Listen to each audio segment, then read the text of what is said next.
ఇక బుల్టెన్ల మరో బ్రేకింగ్ చూస్తాం. ఆదిలాబాద్ కాంగ్రెస్ పార్టీలో చేరికలు రోజు రోజుకు జోరందుకుంటుంది.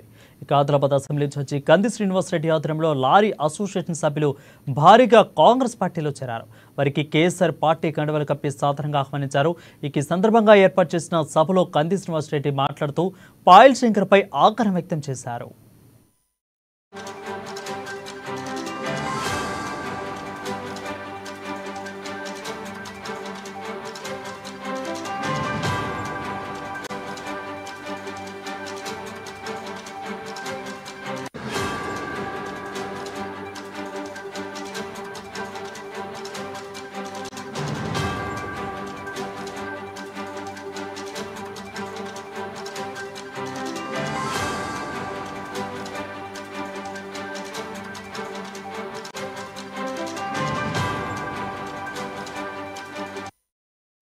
ఇక ఆదిలాబాద్ కాంగ్రెస్ పార్టీలో చేరికలు రోజు రోజుకు జోరందుకుంటున్నాయి.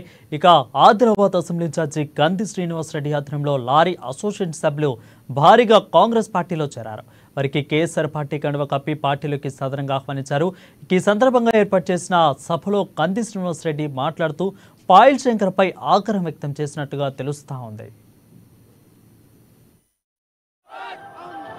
ఒక దేవునిలాగా ఒక గొప్ప కెరియర్ని అవకాశాన్ని ఇచ్చింది कांग्रेस पार्टी ना को अवकाश जो मुझे मौका दिया, आपको भी मालूम है जो मौका दिया मुझे कांग्रेस पार्टी ने, मैं भी जो 5 इलेक्शंस में किसी कांग्रेस लीडर को ऐसा 50,000 वोट नहीं लाया है ट्रायंगल फाइट में। रामचंद्र रेड्डी साहब जब जिंदा था 2009 में उसको 30,000 वोट आया, 2012 में उसको 22,000 वोट आए। मुझे उससे भी डबल 50,000 वोट दिए आदिलाबाद के जनता। आप प्यार और मोहब्बत से, अकबर चाचा बोल रहे आपका प्यार और मोहब्बत वाला, मगर आप लारी ओनर्स एसोसिएशन मुझे एक वादा कीजिए, पुराना कांग्रेस नहीं है, ये मॉडर्न कांग्रेस है, आधुनिक मॉडर्न कांग्रेस है। रेवंत रेड्डी साहब इसको मॉडर्न कांग्रेस बनाया, राहुल गांधी साहब इसको मॉडर्न कांग्रेस बनाया।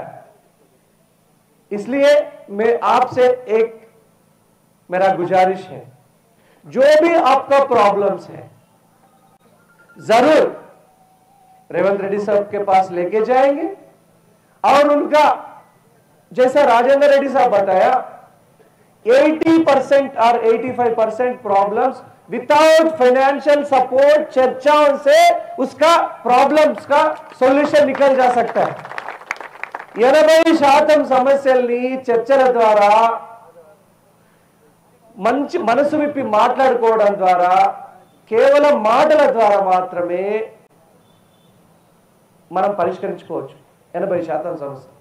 మిగతా 20% సమస్యలు మీ మన లారీ ఓనర్స్ అసోసియేషన్ మీ అందరికీ నేను చెప్తా ఉన్నా, మీ అందరికీ ఇక నుంచి రాజేందర్ రెడ్డి గారు వారి బృందమే కాదు, మీకు మీ కంది శ్రీనివాస్ రెడ్డి కూడా మీ బిడ్డ కూడా ఉన్నాడు లారీ ఓనర్స్ కని మీరు మనస్ఫూర్తిగా అనుకోండి, నేనున్నాను. మీకు ఏ సమస్య